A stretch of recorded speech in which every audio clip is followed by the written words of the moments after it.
Pria yang ditutup matanya dibawa ke seorang wanita untuk melanjutkan pembakar dupa keluarga. Dunin terpaksa sekamar dengan wanita asing, membuat Dunin membenci dirinya sendiri. Semakin membenci wanita di sebelahnya. Sama, Mentan sangat muak dengan pria di sebelahnya. Jadi malam ini, mereka hanya duduk bersama sampai pagi. Seseorang mengatakan mereka berdua. Hasilnya bisa dibayangkan, Mentan ditegur karena tidak menyelesaikan tugasnya. Dunin pulang ke rumah dan melihat Tudong di tempat tidur. Perasaan campur aduk di dalam. Dia tidak tahu bagaimana menghadapi istrinya. Saya hanya bisa pergi ke aula utama untuk tidur sebentar. Malam panjang kedua segera tiba. Ayo segera selesaikan. Baik untukmu dan orang-orang di dalamnya juga. Untuk menyelesaikan tugas secepat mungkin. Dunin mencoba memegang tangan gadis itu. Hasilnya ditemukan ada luka di tangannya. Mengapa terluka? Mungkinkah dia terpaksa melakukan hal yang sama? Dunin mencoba mencari tahu. Akibat dari tindakan menakutkan Mentan, Dunin sepertinya memahami keengganannya. Mentan juga merasakan niat Dunin telah menjadi tidak melawan seperti sebelumnya. Juga mulai sekarang, Dunin mulai merasa sedih pada orang di sebelahnya. Jadi malam ini, mereka duduk diam selama 2 jam. Wanita kedua tahu Dunia tidak ingin menyelesaikan tugasnya. Mulailah mengubah strategi Anda. Benar saja, Dunin kembali. Ibu dan adik laki-lakinya diketahui juga dipindahkan ke Guangzhou. Aku juga mengetahuinya dari mulut ibuku. Penduduk desa dengan bantuan wanita kedua. Mereka tidak hanya punya banyak makanan dan berpakaian bagus, juga bisa mendapatkan istri. Saya tahu kaki ibu saya tidak nyaman. Wanita kedua juga khusus membelikan kursi roda untuk ibunya. Menyentuh adalah menyentuh. Tapi Dunin mengerti di dalam hatinya. Inilah yang diingatkan oleh wanita kedua kepada saya. Dia harus menjalankan misinya. Tapi saat ini, pikirannya dipenuhi luka pada wanita itu. Dia merasa gadis itu lebih tidak berdaya darinya. Begitu tak berdaya hingga membuatnya patah hati. Jadi dia pergi ke apotek.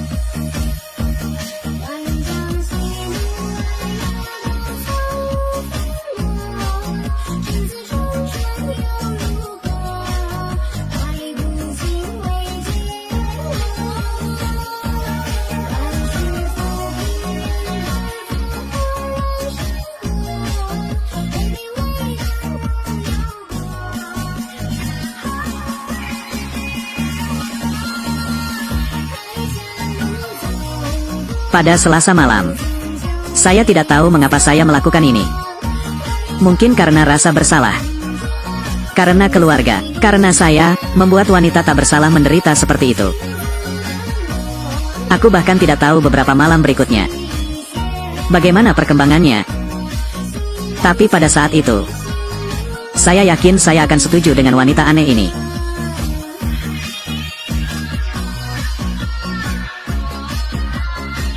Nguyen Mentan saat itu berada di kota Tantuyen, wanita yang aku tolak untuk ditemui. Hidupnya, dia menitikkan banyak air mata karena aku. Air mata pertama yang dia keluarkan adalah untukku. Saya tidak melihatnya, tapi itu lebih tidak menyenangkan daripada melihatnya. Aku tidak tahu air mataku ini. Aku menangis untuk diriku sendiri, atau menangis karena kasihannya padaku. Aku baru tahu saat ini. Aku tidak terlalu membencinya lagi. Aku bahkan bersandar di bahunya. Dia tidak pernah menyentuhku lagi. Kami menghabiskan malam damai seperti ini lagi. Tapi bagaimana dengan besok? Halo, bos. Saya ingin anggur obat untuk menyembuhkan luka saya. Tuan, anggur obatmu.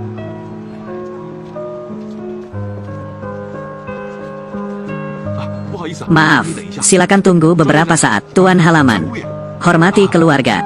Saya lupa dompet saya. Bolehkah aku meminjamnya dulu darimu? Oke, dia tidak nyaman. Tidak, belilah sebotol anggur obat untuk menyembuhkan luka Anda. Tidak masalah, cukup. Terima kasih, mengembalikannya kepadamu nanti. Siapa yang mencuri bonekaku? Apa yang kamu katakan? Aku bertanya pada mereka, siapa yang mencuri bonekaku? Kita tidak melihat. Mari kita lihat lagi. Kami dapat membantu Anda menemukannya bersama. Semuanya tersembunyi. Di mana lagi bisa ditemukan? Saya tidak menyangka orang-orang pedesaan. Sungguh licik. Menurutku itu terlalu berlebihan. Bagaimana ibuku dan Tutrah bisa mencuri? Apakah ini, kamu anak desa, kamu mencuri barang-barangku? Maling. Aku benar-benar tidak mencuri. Boneka ini diambil dari tanah. Semua orang percaya padaku. Apakah kamu membuang boneka ini?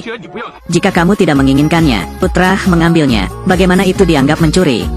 Kenapa kamu begitu berisik? Tidak seorang pun boleh menginginkan apa yang tidak saya inginkan. Barang-barang pedesaan telah dibawa. Kotor.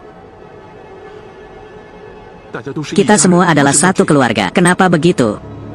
Sebaiknya Anda memahaminya baik-baik. Kamu adalah sebuah keluarga. Itu tidak ada hubungannya dengan saya. Dunin. Orang dahulu mengatakannya dengan baik. Menjadi seorang istri itu sulit. Menjadi ibu mertua tidaklah mudah. Tapi hal yang paling sulit, itulah orang yang terjebak di tengah. Pasangan itu berselisih. Kepala tempat tidur bertengkar di ujung tempat tidur. Tidak masalah, kamu tidak perlu memperhatikan. Bukankah kamu selalu mengajariku, rumah yang besar tidak sama dengan jiwa yang besar. Istri dan anak-anaknya adalah wanita kaya. Temperamen pasti akan menjadi sedikit lebih besar. Hal ini terjadi karena lingkungan. Saya tidak bisa menyalahkannya. Anda harus lebih toleran terhadapnya. Menyerah padanya. Suatu hari dia akan mengetahui sisi baikmu. Anda hanya perlu memiliki ketekunan. Alu besi bisa digiling menjadi jarum, bukan? Orang-orang di desa, saya ingin membawakan sebotol anggur Tamtuyen ini untuk Anda. Katakanlah Anda merindukan kota Tamtuyen. Toples bantalan sebelumnya, pasti sudah lama sekali selesainya. Untungnya saya ingat, ambil.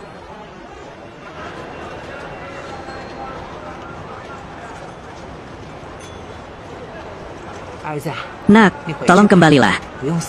Tidak perlu mengucapkan selamat tinggal lagi. Pamanku, tolong bantu saya mengurus Dunin. Ada sesuatu yang tidak baik. Tolong bantu. Nona sayang, mohon jangan bersikap sopan. Kita pergi. Ayo pergi. Saudaraku, aku pergi.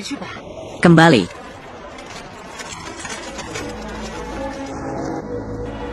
Pernahkah Anda mencoba menyendiri? Pernahkah Anda mencoba meminta semua anggota keluarga Anda pergi?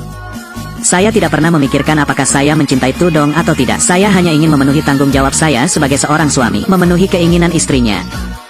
Sayangnya, pada akhirnya itu hanya angan-angan saya saja. Untuk tanah airku, aku membayar harga untuk kebahagiaan hidupku. Saya selalu tidak menyesal, tapi aku benar-benar tidak tahan lagi. Rumah itu sangat dingin.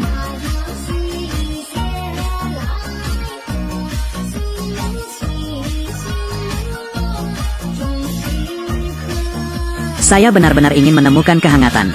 Aku sangat ingin melupakan semua hal yang tidak menyenangkan untuk sementara waktu. Aku bahkan ingin melakukan sesuatu. Hal-hal yang bertentangan dengan hati nurani. Aku ingin melupakan diriku untuk sementara waktu.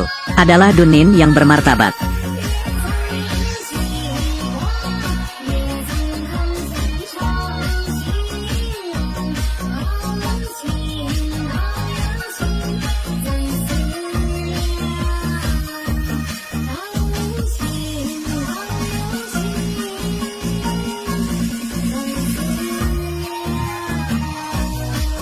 Tiba-tiba, saya merasa tercela.